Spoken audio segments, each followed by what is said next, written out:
जय Bhim India news में मैं सृष्टि असाटी आपका स्वागत करती हूं। आइए नजर डालते हैं आज की कुछ खास खबरों पर। कांग्रेस नेता और चंद्रपुर के सांसद बाळू धानोरकर इन्होंने उप मुख्यमंत्री देवेंद्र फडणवीस इन पर टिप्पणी करते हुए कहा कि ब्राह्मणों के घर पैदा होने से ही ब्राह्मणों को बड़ा पद मिलता है। इसके विरोध में भारतीय जनता युवा मोर्चा की ओर से धनतोली पुलिस स्टेशन के वरिष्ठ पुलिस निरीक्षक को निवेदन देकर यह मांग की गई कि जल्द से जल्द सांसद बाळू धानोरकर के खिलाफ कार्रवाई की जाए, अन्यथा भारतीय जनता युवा मोर्चा की ओर से तीव्र आंदोलन किया जाएगा। ऐसी चेतावनी आंदोलनकारियों द्वारा दी गई। बाळू धानोरकर म्हणून काँग्रेसचे खासदार आहे चंद्रपूरचे, त्यांनी जे वक्तव्य केलं सन्माननीय देवेंद्रजी फडणवीस यांच्या विषयावर की बा बामणांच्या पोटी तुम्ही जन्माला आलाय तर बामणाच्या पोटी जन्माला आल्यावरच तुमचं काही भलं होऊ शकते, हे त्यांचे चुकीचे विवाद जे वाक्य केलं आहे त्याबद्दल आम्ही स्वतः निवेदन द्यायला आलो आहे। कारण की माझ्यासारख्या दलित माणसाचं मी दलित घरातनं येतो आणि दलित माणसाच्या घराच्या मुलाला आज युवा मोर्चा म्हणून नागपूर शहराची महामंत्रीची जबाबदारी दिली व दलित लोकांसाठी खूप काही कामं केल्या नागपूर शहरात आणि ते कामं केल्यावर आणि तुम्ही या देवेंद्रजींच्या याच्यावर जे वक्तव्य करत आहे की बा तो माणूस असा आहे आणि हे आहे त्या पद्धती चुकी आहे। यानंतर आम्ही हे कोणतंही वाक्य त्यांच्या खपून घेणार नाही। त्या वाक्यासाठी आम्ही सन्माननीय धनतोली पोलीस स्टेशनचे PI यांना निवेदन द्यायला आलो की बा हप्त्याभरात त्याच्यात चौकशी जी काही चौकशी असेल त्या चौकशीवर निर्णय घ्यावा आणि उचित ते उचित कारवाई करावी किंवा हप्त्याभरानंतर ही कारवाई झाली नाही तर भारतीय जनता युवा मोर्चा एक मोठा आक्रोशाने तुम्हाला इथे दिसेल आणि कोणतं आंदोलन करेल त्याच्यावर तुम्ही ते बाळू धानोरकर यांना स्वतःला माहिती पडेल की युवा मोर्चा म्हणून काय करू शकतो। औरंगाबाद में भारतीय क्रांति दल की ओर से क्रांति चौक पर तीव्र आंदोलन किया गया। इंद्र मेघावाल इस विद्यार्थी को मारने वाले उस मुख्याध्यापक को फांसी की सजा दी जाए, इस मांग का निवेदन औरंगाबाद विभागीय आयुक्त कार्यालय में दिया गया। भारतीय क्रांति दल के राष्ट्रीय अध्यक्ष शैलेंद्र मिसाल, राहुल भालेराव, एडवोकेट दिलीप झोड़गे सहित आदि कार्यकर्ता उपस्थित थे। होश में आओ, केंद्र सरकार तुम होश में आओ, बाबा साहब के देश में जातिवाद नहीं चलेगा, नहीं चलेगा।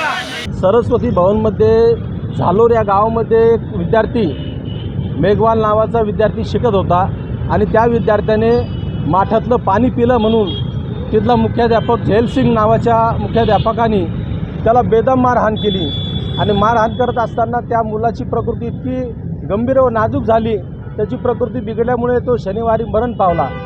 त्यामुळे भारतीय क्रांती दलाच्या वतीने आमची अशी मागणी आहे की त्या झैलसिंग नावाच्या मुख्याध्यापकाला फाशीची शिक्षा झाली पाहिजे। एकीकडे आपण भारत देशामध्ये 75वा अमृत महोत्सव साजरा करतो आणि एकीकडे मनुवादी व्यवस्था जिथे कुठे असेल ती डोके वर काढते। तर राजस्थान सरकारला आमचे सांगणे आहे, इथल्या अमित शाह केंद्रीय मंत्र्याला आमचं सांगणं आहे की झैलसिंग नावाच्या मुख्याध्यापकाला कडक शासन करून त्याला फाशीची शिक्षा करून आणि ज्या वेळेस इथली मनुवादी व्यवस्था वर डोके काढेल त्याचं डोके ठेचण्याचं काम इथल्या केंद्रीय सरकारने केलं पाहिजे, नसता भारतीय क्रांती दल हे काम त्यांच्या संघटनेमार्फत करते। एक तरफ जहां देश की आज़ादी का अमृत महोत्सव मनाया जा रहा है, वहीं दूसरी ओर राजस्थान में एक विद्यार्थी ने पानी की मटकी को छुआ। इसको लेकर मुख्याध्यापक द्वारा उस विद्यार्थी की हत्या कर दी गई। आज भी देश में जातीय भेद होने की बात सामने आ रही है। इस घटना का देश भर में विरोध भी किया जा रहा है। आज वर्धा में भी भारतीय बौद्ध महासभा की ओर से डॉक्टर बाबा साहेब आम्बेडकर प्रतिमा के सामने गुनहगारों को फांसी की सजा दी जाए, इस मांग को लेकर धरना आंदोलन किया गया। राजस्थान मध्ये केलेल्या लहान मुलांच्या हत्येचा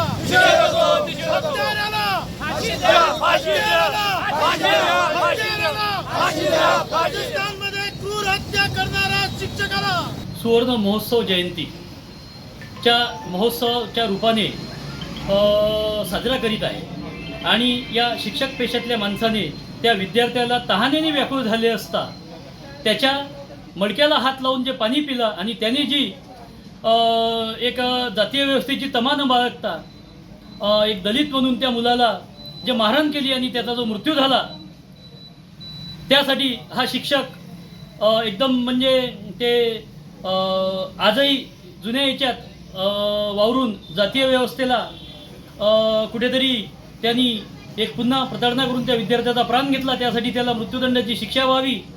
आणि बाबासाहेबांनी एकीकडे पाण्याचं महत्त्व सांगून 14 तळे हे जनसामान्यांसाठी खुले केले होते. छत्रपती शिवाजी महाराज आणि भारतीय घटनेचे शिल्पकार बाबासाहेब आंबेडकर यांच्या या विचारांना तडा जाऊन त्या शिक्षकाला घोर दंड व्हावा. आजही ही प्रथा आहे. संपूर्ण देशाने याची दखल घ्यावी आणि सुवर्ण महोत्सव जयंती ही सबसेल नाकाम ठरलेली आपल्याला म्हणावी लागेल. त्या गरीब मुलाचा जो मृत्यू मारहाणीमध्ये झाला आणि ही काय बाब पाण्यासारखं हे देवानी दिलेलं अमृत आहे. ही काही कुणाला विकत घ्या धरतीमधून पाणी निघते, कोणी व्यक्ती त्याला निर्माण करत नाही. आणि हे जे कृत्य झाले हे अमानवीय कृत्य आहे. लहान मुलावर अत्याचार झाला त्या अत्याचाराबद्दल आम्ही भिक्खू संघ निषेध करतो. जेणेकरून पुन्हा अशा प्रकारे या भारत देशामध्ये कृत्य होऊ नये. भारत देश स्वतंत्र होऊन 75 वर्ष झाले आणि या 75 वर्षामध्ये जर अशा प्रकारे अनमानुष हत्या होत असेल तर अशा हत्यारांचा फाशी शिक्षा द्यावी असं भिक्खू संघ. और ये भारत देश के अंदर जो मनुवादी मानसिकता बड़े पैमाने पर इस देश में पनप रही है, जबकि इस देश का संविधान बोलता है समता, स्वातंत्र्य, बंधुत्व, न्याय, तो यहाँ अभी तक आज़ादी का 75 साल का महोत्सव हम मना रहे हैं. और इस ऐसे मौसम में, ऐसे वक्त में अगर एक छोटे से विद्यार्थी की, बच्चे की जाति भेद के आधार पर अगर हत्या की जाती है तो ये भारत देश के लिए और हमारे देश के पंतप्रधान के लिए बड़ी शर्म की बात है. और मैं वर्धा जिले की ओर से, भिक्षु संघ की ओर से और पेट्रोल पंप कृति समिति की ओर से वो जो राजस्थान में जो घटना घटी है, इस घटना का मैं जाहिर निषेध करता हूँ. और जो लच्चू सिंह आरोपी शिक्षक है, इसको जल्द से जल्द फांसी की शिक्षा ये मिले, ऐसी हम वर्धा जिला की ओर से हम राष्ट्रपति को, क्योंकि पंतप्रधान को तो विनती करके कोई फ़ायदा नहीं. और ऐसे इस माहौल में हम राष्ट्रपति जी से ऐसी आशा अपेक्षा करते हैं, निवेदन करते हैं कि उन्होंने ये हत्यारे को जल्द से जल्द अपने अधिकार का उपयोग करके उन्होंने फास्ट ट्रैक कोर्ट में केस लगाकर उसको जल्द से जल्द फांसी दी जाए, अशी हमारी वर्धा की ओर से विनंती. पिण्याच्या पाण्यावरून, माठातल्या पिण्याच्या पाण्यावरून शिक्षकाने बेदम मारून त्याच्या डोक्याच्या नसा फाडून टाकल्या आणि त्याला जीवनाशी खतम करून टाकलं. अशा आम्ही शिक्षकाचा निषेध करत आहोत. स्वातंत्र्याला 75 वर्षे झाले असून आतासुद्धा दलित समाजाला अछूत आणि याचा सामना करावा लागतो. याचासुद्धा आम्ही निषेध करतो. स्वतंत्रता दिन के अमृत महोत्सव के अंतर्गत और राज्य शासन द्वारा आदेश मानते हुए आज जिलाधिकारी कार्यालय के सामने जिले के सभी विद्यालय, शासकीय महाविद्यालय परिसर में समूह में राष्ट्रगीत गाया गया. इसमें सांसद धैर्यशील माने और जिलाधिकारी राहुल रेखाराव तथा अन्य अधिकारी मान्यवर मौजूद थे.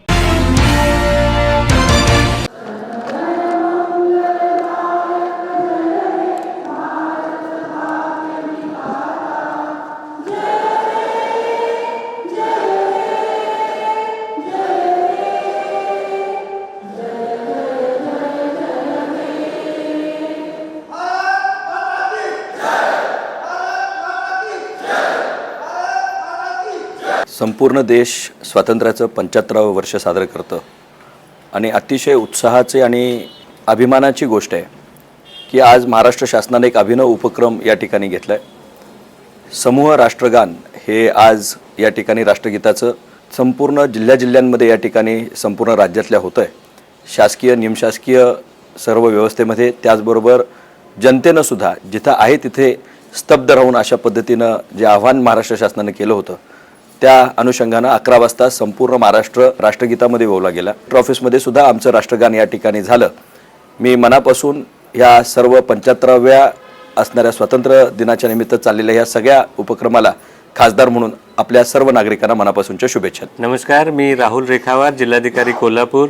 स्वातंत्र्याच्या अमृत महोत्सवी वर्षानिमित्त महाराष्ट्र शासनाने दिलेल्या निर्देशांप्रमाणे कोल्हापूर जिल्ह्यामध्येही आज दिनांक 17 ऑगस्ट रोजी बरोबर 11 वाजता सर्व शासकीय कार्यालय, सर्व खाजगी आस्थापना, सर्व शाळा, सर्व महाविद्यालय, विद्यापीठे या सर्वच ठिकाणी आपल्या राष्ट्रगीताचे समूहगानाचे कार्यक्रमाचं आयोजन करण्यात आलेलं होतं. जिल्हाधिकारी कार्यालयातही हा कार्यक्रम अतिशय यशस्वीपणे आणि उत्साहामध्ये पार पाडण्यात आला आणि संपूर्ण जिल्ह्यामध्ये बरोबर 11 वाजता हे राष्ट्रगीताचे समूहगान करण्यासाठीचा उत्साह आहे. सर्वच ठिकाणी या उपक्रमाची अंमलबजावणी करण्यात आलेली आहे. जय भीम इंडिया न्यूज में यहाँ लेते एक छोटा सा ब्रेक। क्या आप पाइल से परेशान हैं? क्या आप प्रेगनेंसी में होने वाले पाइल से भी परेशान हैं? आधुनिक लेजर मशीन व डियाथेरेपी मशीन द्वारा पाइल्स, फिशर, फिस्तुला, पाइलोनीडल साइंस का प्रोक्टो एंडोस्कोपी द्वारा निदान केवल 15 मिनट में बिना चीर-फाड़, रक्तस्राव व बिना दर्द के साथ विश्वसनीय इलाज।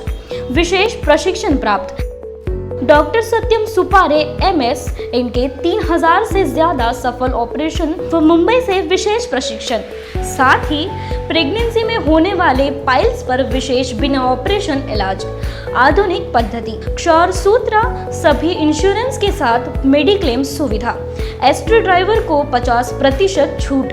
आज ही विजिट करें Surya multi speciality laser hospital, KDK college road, Nandanvan, Nagpur. Phone number 9011153200। Break के बाद आपका स्वागत है। ईडी, CBI, इनकम टैक्स जैसी केंद्रीय जांच एजेंसियों को जिस तरह का डर बीजेपी लगातार दे रही है, पिछले 7-8 साल में बीजेपी नेताओं के बयानों पर नजर डाले तो वे विपक्ष को डराने और आवाज दबाने की धमकी दे रहे हैं। दहशतवाद और ब्लैकमेलिंग अब बीजेपी का मुख्य व्यवसाय बन गया है, लेकिन ये लोकतंत्र में लंबे समय तक नहीं चलेगा। ऐसी बात कांग्रेस के प्रदेश अध्यक्ष नाना पटोले इन्होंने कही। कसं दहशत आणि ब्लॅकमेलिंग हा भाजपचा आता मूळ व्यवसाय झालेला आहे आणि लोकशाहीमध्ये फार काही जास्त काळ चालू शकत नाही. हे काही इंग्रजकालीन नाही. जे इंग्रजांनी हुकुमशाही या देशावर चालवली ती काही व्यवस्था या भारतामध्ये स्वतंत्र भारतात होऊ शकत नाही. पण महाराष्ट्रातलं महाविकास आघाडी सरकार पाळत असताना सुद्धा या पद्धतीचं ब्लॅकमेलिंग आणि दहशत, भय आणि भूक या सगळ्या गोष्टी घेऊन ज्या पद्धतीने केंद्राच्या भारतीय जनता पार्टीचं सरकार केंद्रीय तपास यंत्रणेचा दुरुपयोग करून ही दहशतपूर्ण देशभर निर्माण करते आहे, त्याला आज न उद्या त्यांना त्यांची जागा पाहायला मिळणार आहे. त्याच्यामुळे महाविकास आघाडीचा कुठलाही नेता या सगळ्या धमकीला आणि या अशा पद्धतीच्या मानसिकतेला घाबरण्याचं पूर्ण कारण नाही. मुदखेड़ शहर में 15 अगस्त को आज़ादी के 75वें अमृत महोत्सव के अवसर पर विभिन्न स्थानों पर ध्वजारोहण कार्यक्रम संपन्न हुआ। शहर में तहसील कार्यालय, नगर परिषद कार्यालय, सरदार वल्लभ भाई पटेल आदि यहाँ ध्वजारोहण कार्यक्रम का आयोजन किया गया था। इस अवसर पर मुंडा मैदान, मदीना नगर और नवी आबादी से मोटरसाइकिल रैली का आयोजन किया गया।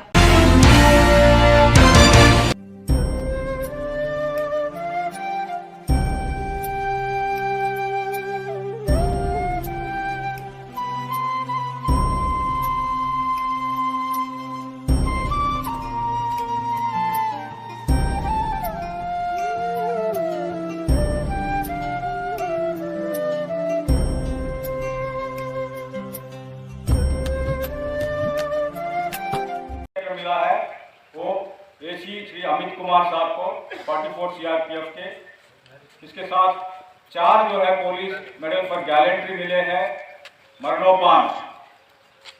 कांस्टेबल GD शहीद सुनील कलिता, कांस्टेबल GD शहीद शर्मा लवकुश सुदर्शन, कांस्टेबल ड्राइवर शहीद खुर्शीद खान, कांस्टेबल GD शहीद Ramesh Ranjan. Police medal gallantry 105 लोगों को मिला है। Deputy commandant Shri Lugun Joseph, constable GD Dashe Purti, constable GD Bajrangi Yadav, commandant Shri Sadhu Sharan Yadav, 2IC Shri Raju D Nayak, assistant commandant Shri मिजरा Hamid Siddiqui, sub inspector GD Avinash Yadav, ASI GD Pramod Kumar Jha, constable GD Mathi Kulundiya, constable GD Sunil कंदुलाना।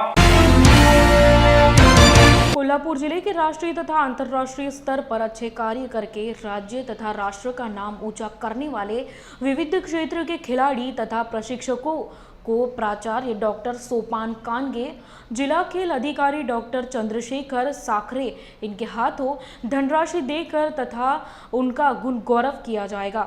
इस बात की जानकारी ट्रस्ट के अध्यक्ष रविंद्र ओब्रॉय इन्होंने पत्र परिषद में दी।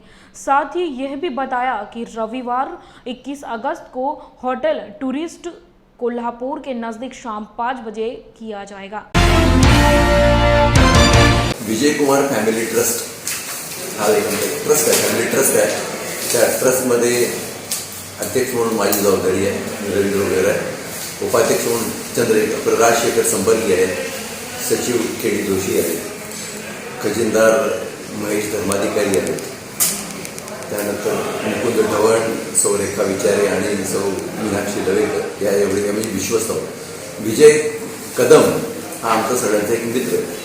तो अचानकपणे 2013 साली वारला आणि ज्यावेळी तो वारला त्यावेळी त्याची सर्वसाधारणपणे इच्छा ही होती की माझ्याकडची जी काही रक्कम आहे ती त्या रकमेचा विनियोग कुठेतरी वृद्धाश्रम किंवा स्पोर्ट्ससाठी व्हावा. म्हणून त्या दृष्टिकोनातून आम्ही हा एक फॅमिली ट्रस्ट केला आणि फॅमिली ट्रस्टमध्ये आतापर्यंत आम्ही 30-35 लाख रुपये वृद्धाश्रम किंवा तत्सम काम करणाऱ्या संस्थांना दिले आणि यावर्षी आम्ही आता फक्त हा स्पोर्ट्सचा विचार डोळ्यापुढे घेतला आणि त्यामुळे स्पोर्ट्ससाठी आपण यावर्षी 12 लाख रुपयाचं बजेट घेतलंय आणि त्यावेळी या खेळाडू त्यांचे कोच यांना ही भरीव रक्कम आपण देतो. कार्यक्रम आपण 21 तारखेला ॲट्रिया हॉटेलमध्ये केलेला आहे. सगळे खेळाडूंना त्या व्यतिरिक्त किंवा कोचना बोलवलेला आहे आणि त्यांच्यासाठी हा कार्यक्रम आपण करतो. जय भीम इंडिया न्यूज में यहाँ लेते एक छोटा सा ब्रेक। क्या हुआ बहू? माँ, पाइल्स की बहुत तकलीफ हो रही है। तो तुम गुदरोग सर्जन के पास क्यों नहीं गई? देखो, जैसे हार्ट के लिए हार्ट स्पेशलिस्ट, ब्रेन के लिए ब्रेन स्पेशलिस्ट, तो पाइल्स के लिए पाइल स्पेशलिस्ट क्यों नहीं? स्त्री हो या पुरुष, टॉयलेट में तकलीफ केवल पाइल्स ही नहीं और भी कई प्रकार के गुदरोग तथा कैंसर भी हो सकता है। इसीलिए इसकी प्रत्यक्ष जांच जरूरी है। ठीक है माँ, पर जांच के लिए हम जाएंगे कहाँ? वही काले आयुर्वेदिक पाइल्स हॉस्पिटल में। लेकिन माँ, प्रेगनेंसी में पाइल्स की दवाइयाँ? प्रेगनेंसी में आयुर्वेदिक दवाइयाँ सुरक्षित होती है।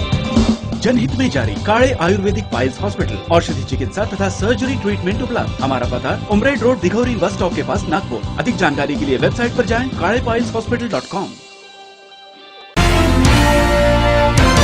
ब्रेक के बाद आपका स्वागत है।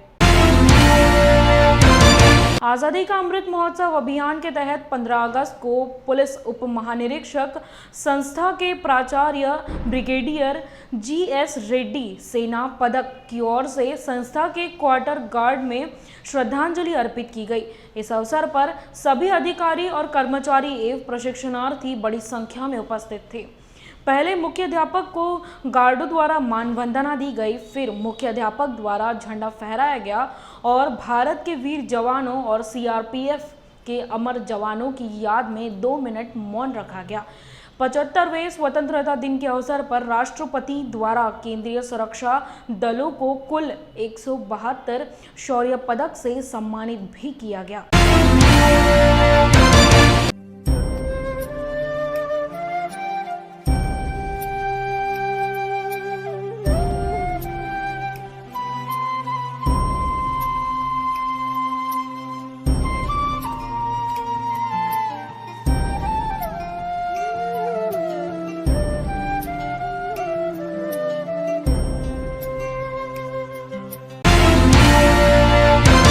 नागपुर के हाईकोर्ट परिसर में लोक अदालत का आयोजन किया गया था। ये आयोजन जिला विधि सेवा प्राधिकरण के जस्टिस जयदीप पांडे इन्हीं की मुख्यता पर किया गया था।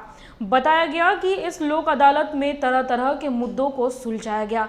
इसी को लेकर जयदीप पांडे इनके द्वारा जानकारी दी गई कि लोक अदालत क्या होती है और इसमें कैसे काम किया जाता है। दोस्तों, इस वक्त मैं मौजूद हूँ नागपुर के हाईकोर्ट परिसर पर, जहां लोक अदालत का आज आयोजन किया गया। सुबह 10:30 बजे से ये लोक अदालत का प्रारंभ हुआ था, जिसपे तरह तरह के मैटर यहां पर सॉल्व हुए। इस वक्त मेरे साथ मौजूद है जिला विधि सेवा प्राधिकरण के जस्टिस जयदीप पांडे साहब, जो कि इनकी ही पूरी मुख्यता पर यह पूरा लोक अदालत का आयोजन किया गया था। मैं जयदीप पांडे, सचिव जिला विधि सेवा प्राधिकरण नागपुर। लोक अदालत ये एक प्रकार की अदालत ही होती है। इसमें एक न्यायाधीश जो कि रिटायर्ड हो सकते हैं या फिर प्रेजेंट में वर्किंग हो सकते हैं, ऐसे न्यायाधीश हेड रहते हैं और उनके साथ एक मेंबर ऐसे पैनल रहता है और वो पैनल मैटर्स का निपटारा करता है। उसको हम लोक अदालत कहते हैं। अगर ज़्यादा डिटेल में बताया जाए तो पहले जैसे अपने गांव पंचायतें हुआ करती थी, डिसीजन लेती थी, अभी लोक अदालत भी वैसे ही डिसीजन लेती है। इस लोक अदालत को एक कानून की प्रावधान से अमल में लाया गया है और उसको कानूनी प्रावधान है, तो उसकी वजह से लोक अदालत ने पास किया कोई भी डिसीजन अंतिम होता है। तो ऐसे तरह से लोक अदालत में मैटर निकल कि आप तो दिन रात ही केसेस वगैरह ही देखते हैं, तो लोक अदालत में सबसे ज़्यादा आप बता रहे कि बैंक के जो रिलेटेड केस वो आते हैं, फैमिली इशू से रिलेटेड भी तो कई आते हैं, क्योंकि आज हम दिन प्रतिदिन देख रहे हैं फैमिली के जो केसेस है बढ़ते जा रहे हैं। तो इस तरह में लोक अदालत किस तरह से सॉल्व करती है, क्योंकि लोग जहाँ तक कोर्ट आने के लिए बहुत ये करते कि कौन इतना वक्त बर्बाद करे, तो लोक अदालत किस तरह से पूरा काम। मैं वो भूल गया कि सिविल के साथ साथ लोक अदालत में मैट्रिमोनियल मैटर्स जिसे हम कौटुंबिक वाद कहते हैं, वो भी बहुत तरीके से आते हैं और उसमें सॉल्व होते हैं। अभी आपका क्वेश्चन ऐसा है कि कैसे सॉल्व होता है, लोगों को कोर्ट में आना और इतने तकलीफ का काम लगता है। तो लोक अदालत की बहुत सिंपल प्रोसीजर है मैडम।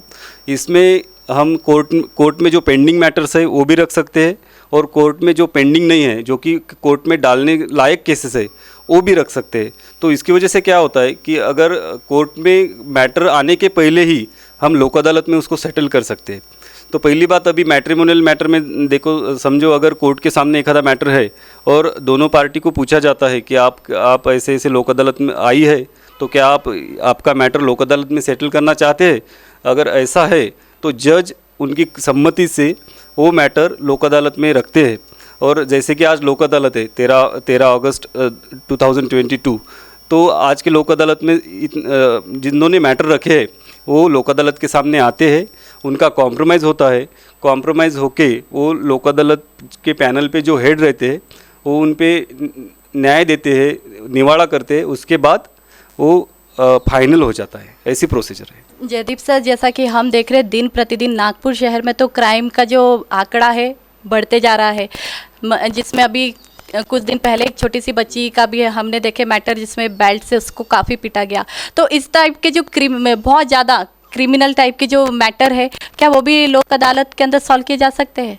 ऐसा है कि मैडम, क्रिमिनल टाइप के जो हिनस ऑफेंस है, जो ज़्यादा सीरियस ऑफेंस है, वो हम लोक अदालत में नहीं ले सकते, क्योंकि इसमें राज्य जो है उनकी रिस्पॉन्सिबिलिटी सीरियस नहीं है। जो हल्के फुल्के ऑफेंस है, जैसे कि चोरी का छोटी चोरी का केस है और थोड़ी मारपीट का केस है, तो ऐसे केसेस हम रखते हैं। ज़्यादा सीरियस केसेस हम लोक अदालत के सामने नहीं लाते। तो सर, ये लोक अदालत के अंदर कितने वरिष्ठ लोगों की टीम होती है, कितने वकील होते हैं, टोटल कितने लोग काम करते हैं इसके अंदर? अभी एक कानून है जो कि विधि सेवा प्राधिकरण कानून बोलते हैं उसको। उस कानून की तहत से ऐसा है कि पहले तो एक जज पैनल हेड रहते थे और 2 मेंबर। अभी उसमें थोड़ी सी अमेंडमेंट आई है, उसमें कहा गया है कि एक पैनल हेड तो जज रहेंगे ही, लेकिन उनके साथ जो 2 मेंबर थे पहले, अभी 1 मेंबर भी चलेगा। तो ऐसे 3 लोग मिलके वो डिसीजन लेते हैं। तो अगर आप कोर्ट में जाएंगे डिस्ट्रिक्ट कोर्ट में या तालुका कोर्ट में, तो आप एक ही जज पाओगे, लेकिन यहाँ पे लोक अदालत में आपको 3 जज मिलेंगे आपका मैटर सुलझाने के लिए। तो लोक अदालत एक अच्छी बात है लोक अदालत में आना। सर आखिरी बहुत ही इम्पोर्टेंट सवाल और मुझे लगता है कि ये करना बहुत ज़रूरी है। नागपुर शहर में हम देख रहे हैं कि क्राइम का जो आंकड़ा दिन प्रतिदिन बढ़ते जा रहा है, जिसमें बच्चियों की हत्या, रेप और क्राइम, बात बात में मर्डर से तमाम जो क्राइम है ये शामिल है। आपको क्या लगता है सर कि नागपुर शहर की स्पेशली मैं बात करूँ तो ये इतना आंकड़ा क्यों बढ़ के गया, और हम आफ्टर कोविड के बाद देख रहे हैं तो ये आंकड़ा दिन प्रतिदिन बढ़ते जा रहा है। आप इसको मुख्य वजह क्या मानेंगे?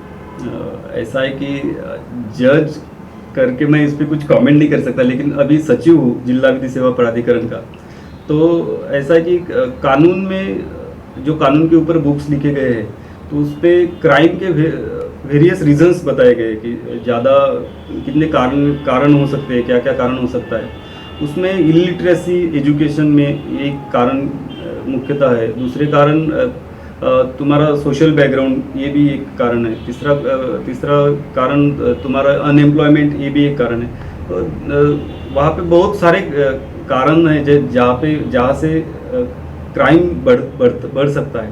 अभी तो ये सोशल मीडिया और अभी जो हम नेट यूज़ करते हैं, सोशल मीडिया यूज़ करते हैं, उसकी वजह से तो ज़्यादा बढ़ सकता है। तो दोस्तों ये थी लोक अदालत के बारे में संपूर्ण जानकारी जो कि आपको माननीय जयदीप पांडे साहब ने दी, और हम आशा करते हैं कि काफ़ी कुछ डिटेल्स आपको इसमें से देखने के लिए और सीखने के लिए और जानने के लिए मिली होगी कि ऐसी भी एक अदालत का आयोजन हमारे शहर में किया जाता है, जिसमें आप अपने जो भी केसेस है उसको आपसी समझौते से और पूरे वरिष्ठों की टीम के साथ में सलाह सुलह से पूरा सॉल्व कर सकते हैं, जिसमें आपका टाइम के साथ साथ बहुत सारी चीज़ों को बचाया जाता है। और बड़ी अच्छी पहल है ऐसा ये जो लोक अदालत का जो शुरुआत की गई, और अभी सर ने बताया कितने सारे आंकड़े, अभी तक कितने सारे केसेस इस पर सॉल्व किए गए। तो जो भी व्यक्ति लोक अदालत के माध्यम से अपने केस को सॉल्व करना चाहता हो तो यहाँ पर अपनी अपील कर सकता है, और बहुत जल्दी आपको सारे जो आपकी समस्या का निवारण मिलता है। तो दोस्तों आज के लिए हमारे खास प्रोग्राम पे फिलहाल के लिए इतना ही। कैमरा पर्सन सौरभ के साथ में कीर्ति पत्राले, लॉर्ड बुद्धा, नागपुर। आज के लिए बस इतना ही। आप देखते रहिए जय भीम इंडिया न्यूज।